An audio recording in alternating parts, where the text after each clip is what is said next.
Hello, papunta na ako ng Orlando. Nandito tayo ngayon sa LAX muna. And yung flight ko, 14 hours muna na layover dito sa LAX bago magpuntang Orlando.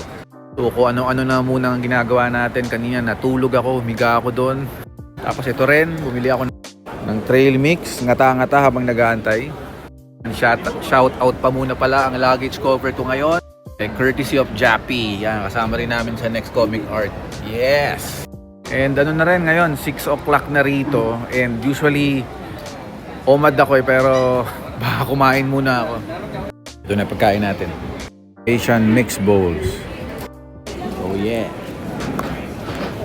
So time check, 8:30 na. Yung flight ko papuntang Orlando is 10:35.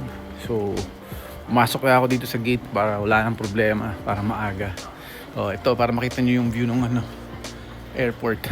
'Di ba? Ang ganda, 'di ba? Actually, itong LAX naririnig ko lang sa TMC. Ngayon, nandito na ako. Praise God. Dito na tayo sa loob ng aeroplano. And yan, finally, nandito na tayo sa Orlando, Florida. Yay! So, mag-update na lang ako. Tinan nyo ano mga pinaggagawa namin dito. And yun. Sige. Ito, tuturo tayong G kung ano gumawa ng waffle dito. So, ilan gusto mo? Maski isa lang. Baka tingin ko kailangan mo ito. Ayan, sige. Ayan. So, yan. Golden malted waffle. Ayan, ilalagay niya. Mayroong tamang sukat yan. So, ganyan. 2. Ayan. Yun. Apat to.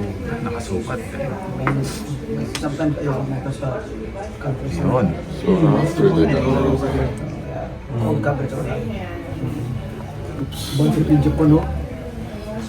Baba. Yun. Kating. Orasan. Yun. Tapos na. So, ayan na. So, ano ba? plate. So, yan na. Galing ha. Thank you, Jiggy. Ayan. Diba? Chef Jiggy. Tapos, kung gusto mo, Ayun. toppings tayo dyan. Ayan. Thank you, Jiggy. Ayan. Butter. So, nandito na tayo sa Orlando and tara, samahan nyo ako. Tingnan natin kung anong meron dito sa grocery sa Orlando, Florida. Tara. So, nandito ako ngayon. Tara, punta tayo. So, yan. Mga pots. Of course, walang Royal dito. Meron silang Fanta. Minute Maid, oh. Laki. Ito yung mga brands na wala sa Pilipinas. Yan, Sparkle. So, yan.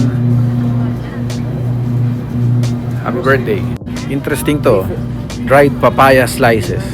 Ito mga trip ko, mga patuka ng manok. So ito yung mga inumin dito. Of course, maraming mga nandito wala sa Pilipinas. Ayan. So ito yung meat section. May mga ganito sila rito. Pulled white meat chicken. Uy, meron pa rin silang Mad Magazine dito printed. Naghahanap ako ng maalat, yung mga chichirya. Yun yung mga gusto kong binibili rito. Ito okay to, Oreo na mint. Ayan o, lasang toothpaste. Ayan o, prime. Interesting to, Cheetos na mac and cheese. Wow, okay ang lasa nito, no? Siyempre maraming mga cereals dito. Tapos ito, Magic Spoon. Familiar ako rito kasi nanonood ako ng Toy Galaxy Spawn. Kulit ng pako, Sapjack. Ayan o. Ganda ng pako, Chobani. Yeah, so basically maraming mga products dito na wala sa Pinas or kahit sa mga landers or sa SNR. Paano? Sige, bye muna. Okay, hello. Nandito tayo ngayon sa Target. So, first time ko dito. Tingnan natin kung ano yung nasa loob nito. Sikat na sikat to. Target. Parati ko naririnig. Pasok tayo sa loob. Tara, pasok tayo. So, ayan. Dito tayo. Ayan.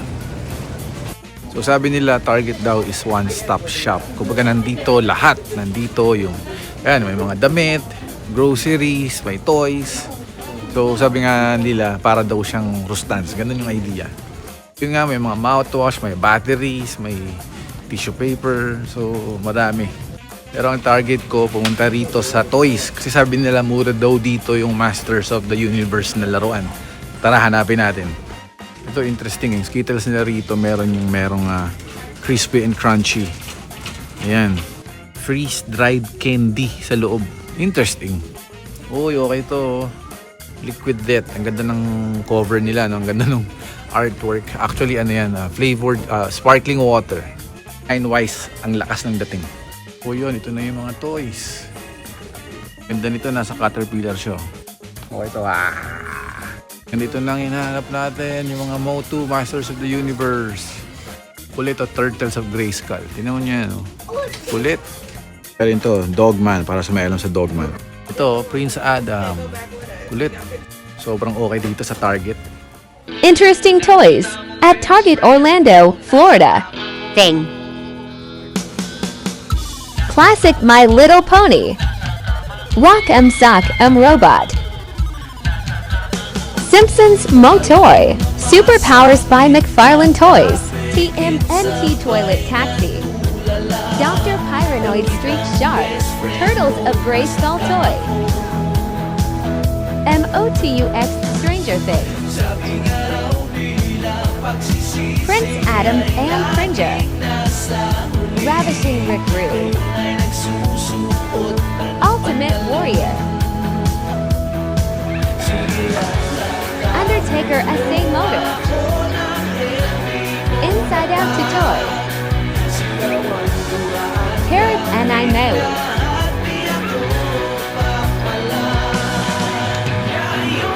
Bye-bye. Oh hello, nandito po rin tayo sa Orlando, Florida. And really, sobrang God's grace ito. Anyways, kanina habang naglalakad ako dito, nakita ko yung signage ng Nike. Yung sinasabi na, just do it. And I have a confession to make. Kasi before nakita ko yon, ang nasa isip ko, sobrang narcissistic nung tagline. Pero pwede mo pala siyang i-convert into something not selfish. Again, it's all about the context. Ganto. Parang ganito. May mga bagay sa buhay na ayaw nating gawin, pero kailangan nating gawin. Kaya dapat nating gawin. For example, yung mga adulting na mga bagay, yung mga pagbayad sa Meralco, pag-asikaso ng tax, etc. Sobrang hassle kaya nun. Pero kailangan nating gawin.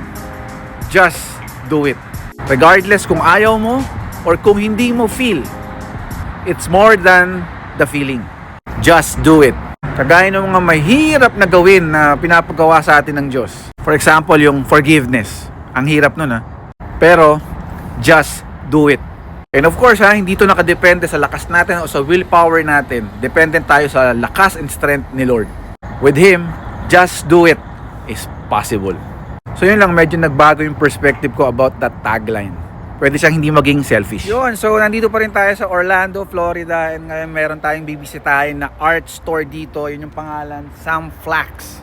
So labas pa lang, napaka-artsy na. Ayan, tapos may mga graffiti dyan, no? Ganda. Tara, pasok tayo. Sabi nila sa akin, maganda raw yung mga art supplies dito. So ayan, no? So yan, ang dami rito. Mga Liquitex, acrylics.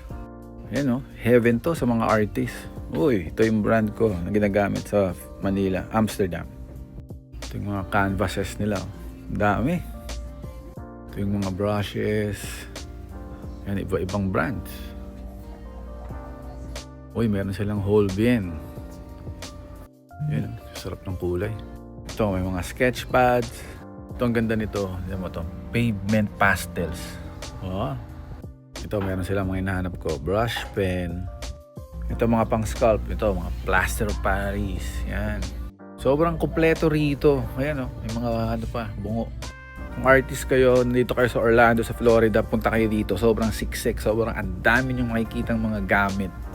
Para sa mga Copic lovers, yun, oh. Ang dami, oh. Mga movie artwork dito. Art books pala. Ito. Okay ito. Mga gift shops pa dito, oh. Ang ganda nito. Ayan, oh. Oh, okay dito, highly recommended. Siguro hindi enough yung isang araw para ma-appreciate mo. So hello again, nandito tayo sa Orlando, Florida para umattend sa OAX. Pero bago yon, punta muna tayo rito sa Coliseum of Comics. Ayan, so tara, pasok tayo. So yun, oh, sa labas pa lang, wow, daming posters. Tara, pasok tayo. Cool. So yun, dito tayo, tara. Ito yung mga displays nila. Ayan, ang ganda nito. Magneto. Ayun, oh. Ang ganda nitong mga toys, oh. Ayan. Oh, wow. Gusto ko tong character nito, aesthetically. Siyempre, madaming comics dito. Ayan, oh. Wow, di ba? Alright. So, ayan, oh. Wow, di ba? Dexter Soy. Ito, wow, yan, oh. Yes, John Amor. Oops. Uy! Ayun mo daw. Star Wars. Siyempre, Harvey yan, eh. Ito, cover ni Sam ulit. Tapos ito rin, oh. Woo! Yung mga pinakita kong cover kanina, yung mga nag-drawing kasama natin sa Next Comic Art. Yan. Alam nyo, sobrang punong-puno dito. Ang daming comics. Yan, oh, mga classics. Trip ko nga rin tong poster na to, eh. Ayan, oh, Silver Surfer, oh, nasa ceiling. So, yon. So, update ko lang kayo kung ano mga nangyari sa akin dito. So, hello, nandito pa rin tayo sa Orlando, Florida. At sa pagkakataon ito, nandito tayo sa Universal. Oh, yeah! And nandito ako ngayon, maliban sa mga rides, ay naimbitahan tayo na manood ng aking pinsan ng concert. And ito yung concert, yung Rock the Universe. Kasama sa tutugtog, isa sa paborito kong Christian band na Rent Collective. Kung kilala nyo yung kanta ng The Cause, yun yung nga favorite ko sa kanila, pati yung Strength of My Heart. So yun, sobrang lang laki ng Universal dito, mas malaki siyempre sa Singapore. Oh yeah. So yan, oh. Oh yeah. So lakad tayo. Minion Mayhem, Minion Land. Ito ang galing, kunwari, ano so, NBC. Yan, oh, ayos din, eh. Yan. So ito, ibang part din. Interesting. Tapos mag-burger muna kami dito sa Richter's Burger. Sobrang ganda rito, oh. Ngayon medyo malamig, 10 degrees. Mga cars dito, I believe, ginamit to sa pelikula. Ayan, oh. Yun, sobrang this is wow. This is God's grace talaga. Ability and the opportunity is talagang galing kay Lord. God's grace. After this, bukas diretso na kami sa Orlando Art Expo. I'm here at Orlando, Florida Universal Studios. Yan. And we decided na kakain kami rito sa Richter's Burger Company. I'm sure familiar kayo sa Richter, di ba? Palatas yung naririnig yan, I'm sure. Isang numerical na nagme-measure ng magnitude ng isang lindol, di ba? Richter scale, yan. So tara, pasok tayo and order. Ito yung menu nila. Decided to get the big one. Diba, pangalan pa lang, lindol na lindol na. Yung interior nila dito, lindol na lindol. Tingnan nyo. Ganyan, no? Hindi sa mga designs nila, sobrang lindol. Pasok tayo dito sa loob, yan. Dito sobrang generous nila sa mga ketchup, yan, no? Kuha ka lang ng kuha. Yung drink dispenser nila dito, sobrang high-tech na. Touchscreen na. Yan. Galing, oh. Yan, oh. Seismograph needle. Ngayon, inaantay na namin yung order dadaling sa aming table. It's based on the movie Earthquake. Kaya ganito. So, yan. Nandito na yung food natin. So, yan. Ito yung aking in-order. So, unahin natin yung fries. Okay naman. Ito, kainin na natin yung burger. Yun nyo, okay. Pag pumunta kayo rito, sige, recommend ko to. Ayos. Okay, nandito kami sa aming hotel room. Kasama ko siyempre, Jim Jimenez. And nagpe-prepare na kami sa day 1 ng Orlando Art Expo. So, ito na, kung makikita nyo. Woo! Here we go! Exhibitor! So ito na, preparing na itong mga gamit natin na dadalhin. Medyo mabigat. Marami tayong mga pens. And of course, yung ating mga posters and stickers. Yan. So please pray for us. Alam namin, di namin to magagawa kung wala si Lord. And yung lang fact na nandito kami is God's grace. So all glory to God. Update na lang namin kayo. Okay, nandito na kami sa loob ng OAX. As you can see, medyo maaga kami. Siyempre, as an exhibitor, dapat mas maaga kami kasi nagpe-prepare kami. Siniset up namin yung mga tables dyan. binupo. And right now, kung makikita nyo, na-assemble na namin yung aming displays. Ayan. Ayan, yung mga tube. Ayan. So, yun. Napaka-excited kami na namin. And nakikita ko na yung mga pangalan din ng mga artists na kasama namin. Wow, sobrang yung makasama sila dito, sobrang blessing. So, sige, set up muna kami. Balikan namin kayo. So, ito na, finally, buo na yung binubuo namin. Yan, tsan-chararan. Dito ilalagay yung mga drawing, susuksok dito. Yun, di ba? Yan ang mga the jiggy method. So, ito na rin, si setup na yung aming bandila. Yan, Next Comic Art. Ito na, nakasetup na ang aming mga bandera. Next Comic Art. Represent. Okay, we are done sa first day ng Orlando Art Expo. Sa totoo lang, nagpaplano ako mag-vlog, pero dahil sobrang busy, walang time mag-vlog. Kasi photo lang yung napaprovide ko sa inyo. Thank you so much for all those who gave me a commission project. Thank you. But now, nandito tayo sa Seminole Sea Hall dahil ngayon ay may mangyayaring art auction. First time ko to, comic art auction. Ayan. May mga cocktails dito, pika-pika, mga pizza. Ayan, handa na yung mga tao para sa auction. I believe meron ako isang artwork na i-auction eh. Pero sobrang excited ako rito. Tingnan natin kung ano yung mangyayari. Ito na, nag-start na yung bidding. No problem. It is pencil and ink, 9 by 12. Starting bid, $150. 150, 175, 200. Do I have 225? Do I have 250? 275. 300. Do I have 300? 325? 475, looking for 500. We have 500. 500 going once. 500. Guys, now it's next bid, looking for 550. Ayos. All right, the next piece is by J.P. Cusson, who's all a part of Next Comic Art. This is Spider-Man versus Ralph Wiggum sequential vest. Mixed media, 9 by 12. We're looking for an opening bid of $100. I have 100, I have 125, 125,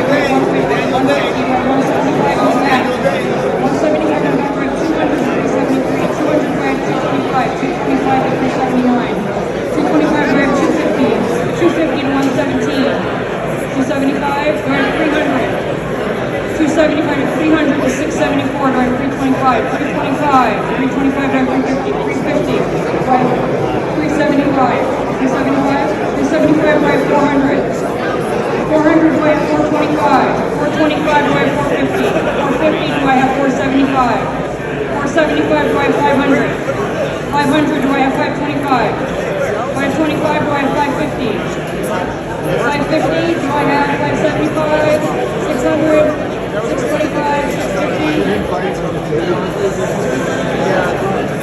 Oh, he's got 650. 675, 700. We're at 675, 700. Do I have 725? 725, do I have 750? 725, do I have 750? 750, do I have 775? 775, do I have 800? 800, do I have 825? 825, do I have 850? 850, do I have 900? It's Ralph Wiggum. Alright. 850, do I have 900? 850, do I have 900? 850 going once. 900, do I have 950? 900, do I have 950? 900 going once. 900 going twice. 950. 1,000. I am at 1,000 in front to be at 1,100. Going once. Twice. I'm getting peer pressure to end it. So. So yun, kanina tapos na yung day 1 ng OAX. And masasabi namin na praise God kasi maganda yung mga resulta. But now, Ano na ngayon, 11:50 ng gabi dito sa Orlando, Florida, Saturday. Dahil nga maganda yung resulta, ayan, may mga ginagawa pa kami na mga commission dito. Kaya nga we are burning the midnight oils. Tapusin na namin tong mga mga ginagawa namin para bukas mas relax or pwede pa kaming kumuha ng mga iba pang bago pang mga commissions. Share namin sa iyo yung mga work in progress namin. Yun, syempre, si paring Jim. Yun! Speechless eh. Yun, sneak peek. Oh, wow! Kita nyo naman. Ito, mga sekretong malupit yung mga gamit. Ayan, Alright! Tapos ito naman yung ginagawa natin. Ayan. So, tapos na akong magkulay. Inking na lang yan. Talagang napakabuti ng Panginoon. So, praise God for this opportunity. Again, parati kong sinasabi, the opportunity is galing kay Lord.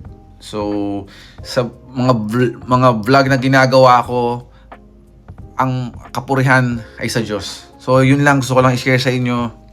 Bye-bye. Trabaho muna tayo. And okay, last day na namin dito sa OAX. Kami ng Next Comic Art Group. Dumating na yung mga commission art projects namin. Yan, kagaya ng kasama ko na si Jim. Yun. But syempre sa aming mga artists, importante yung music kapag nagdo-drawing. So habang nagdo-drawing kami dito, itong aming sound trip, man. Yan. Quality music, quality art. So ito kami, itong aming booth. Yan, makikita nyo si Manix Abrera. Ito yung ginagawa niyang commission. Ito naman ang table ng ating kaibigan. Yan, si Vaughn. Alright. So yan, look at that. Diba? And dito, busy. Harvey Tulibaw. Alright. Tingnan nyo naman yung mga arts na yan, diba? Ellery Santos. Alright. Ito ay aking space. Yan, kami ni Jim. Magka-table kami. Ito yung ating mga gig posters at ito yung ating mga artworks. Look at Jiggy, busy. And ito yung the rest ng OAX. Ayan, Woo! Here's Sawi. Look at that. And then, syempre, Miko. Ayan, Ayan si Jim nag-exercise, stretching kasi pagod. Then ito yung other displays from Next Comic Art. Oh yeah. So ngayon kasama ko ang classmate ko nung college at kabanda ko sa Kiko Machine. Siyempre kasama natin Manix Abrera. So Manix, paano ma-describe yung yung experience dito sa OAX? Sobrang saya. Gustong-gusto natin to kasi nakakwentuhan natin yung mga collectors, mga kapwa artists. Yan. Lahat ng tao masaya, tsaka relaxed. Yes, oo. Tapos sobrang yung energy nila, yung artistic energy nila sobrang nakaka-inspire. So parang Tsaka good vibes lahat di ba? Yes. Lahat masaya, magkakaibigan. So sino yung ano yung favorite piece mo ngayon or favorite artist mo ngayon? Bukod kay JP Quizon. Uy! Si Von Randa. Uy, ayan, yung favorite namin Bukod sa magaling na, pogi pa. Woo! Meron kang gustong nakawin dito na artwork. Ano yung gusto mong nakawin? Gusto ko. Ito. Kung may pipitikin ako dito, ito baka to. Ay, oo, ang ganda nga nito. Rex. Woo! Ulala! Gumawa nito, nag-introduce sa akin ng Hopia, Tipas Hopia. Ito si Manix kasalukuyan nag-sign ng Next Comic Art Cup. Ito, magsushoot pa dapat kami ng vlog pero naging busy na si Manix Ito, kinailangan niya na magtrabaho so wala munang vlog. Sorry guys. So last day na namin to, sobrang sa experience. Definitely next year, hope God willing, punta kami rito. Okay, sa mga nag-a-ask ng quick tour ng Orlando Art Expo, here we go. So ganito ang itsura niya pagpasok. Yan. Tapos ito, dito sa kanan, yun yung booth ng Next Comic Art. Nandito yung heritage auctions, mga classic.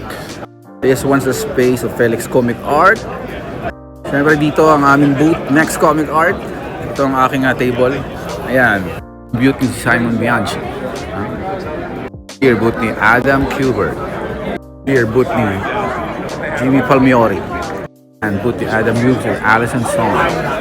Here. And this one. Ito, pina-follow ko to sa Instagram. Matthew Allison. Ito, imagine nyo yan, Oh. Ito, original art. Oh, wow. at that. Oh. Look at those. Ito yan. Dito may mga original Jack Ruby art. Ayan oh, ito nyo. Mga classic yan. Mga t-shirt dito, Jack Ruby. Look at those. Woo! Ito, Maxi Dollar. Woo! Ito, tingnan nyo ito, ang lupit. Sobrang dami dito. Kung ikutin nyo ito, nako, mabubusog kayo. Tapos ang dami nyo gustong bilhin, I'm sure. Gaya niya, no? Woo! Dito na tayo ngayon, last day na ng OAX. Thank you Lord for this experience. Mabuhay. Ako sa loob ng NBC building dito sa Universal Studios. Ang gaganda ng display nila dito. So hindi to exhibit ito yung ride nung Jimmy Fallon Tonight Rider. Pero share ko sa inyo yung mga naka-exhibit dito ng mga memorabilia ng mga Tonight shows. So ito yung actual camera NBC. Lumang-luma na oh. Then nag-evolve din yan. Then meron pa mga samples sa mga idiot board. Ayan. Tapos ito exhibit, syempre OG ng Tonight Show na host na si Johnny Carson. Ayan. May luma pang TV oh. Ito mukhang mas luma pa kay Johnny Carson. Ayan siya. Steve Allen from 1954 to 1957. Siya yung host. Ayan. Then from 1957 to 1962 si Jack Parr naman. Ayan, ito yung tsura niya. Ayan. Malamang wala tayo niyan, yan na naabutan niyan kasi wala pang cable niyan. Ito medyo recent na Tonight Show with Jay Leno. So ito mga memorabilia din nandito. Ayan. And lastly, syempre Jimmy Fallon na. Ayan, may mga memorabilia siya rito. Tapos a summary, ayan, the Tonight Show, ito yung mga host, mga OG. Dito kayo sa Universal Studios sa Orlando, punta kayo dito. Okay itong ride na. So, nandito pa rin tayo sa Orlando, Florida. And this time, susubukan natin na kumain dito sa Chick-fil-A. Kita ko lang to sa internet dati. Sabi nila yung values daw ng company to is pretty much Christian kasi daw yung founder nito ay Christian. Kagaya nun wala daw, dito sila open pag Sunday at pag Thanksgiving at pag Christmas. Nandito ako ngayon para subukan to. Tara, pasok. Let's go. Ito yung menu nila. Yan. Hindi ko sure kung ano yung ordering ko pero definitely order ako ng chicken kasi Chick-fil-A. Subukan natin tong spicy deluxe. Yan. So ito na, dumating na ang ating mga order. Woo! So sa drinks ang in-order ko ito, high C kasi wala sa Pilipinas. Tapos ang in-order ko yung Chick-fil-A spicy deluxe. Ayan. Yan kanila yung famous na Chick-fil-A sauce. Unbox na natin. Ito na. Woo! Ito, nilagyan ko na ng sauce. Subukan natin. Sarap eh. Pero yung ranch, Okay din. Okay to kung di-describe ko siya. Para siyang KFC na mas malutong yung breading. Pero okay din. Sarap. Tapos subukan naman natin ng waffle fries. Ayos naman. Bang normal na ano lang, patatas. Okay naman yung experience namin dito, not bad. Ma-recommend ko naman, punta kayo dito kung nandito kayo sa US. Ano yung gagawin mo kapag na-miss mo yung flight mo? Hindi nang tinanong ko sa sarili ko kasi kanina nangyari sa akin yun. Alam nyo yun, on time naman ako eh. So ganito yung storya. From Orlando, Florida, lilipad ako sa LA, then LA papuntang Manila.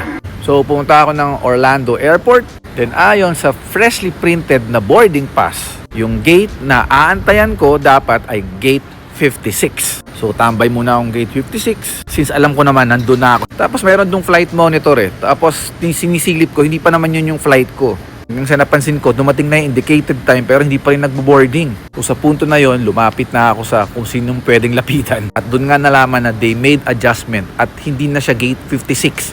Gate 57 na. So sa madaling salita, naiwan ako.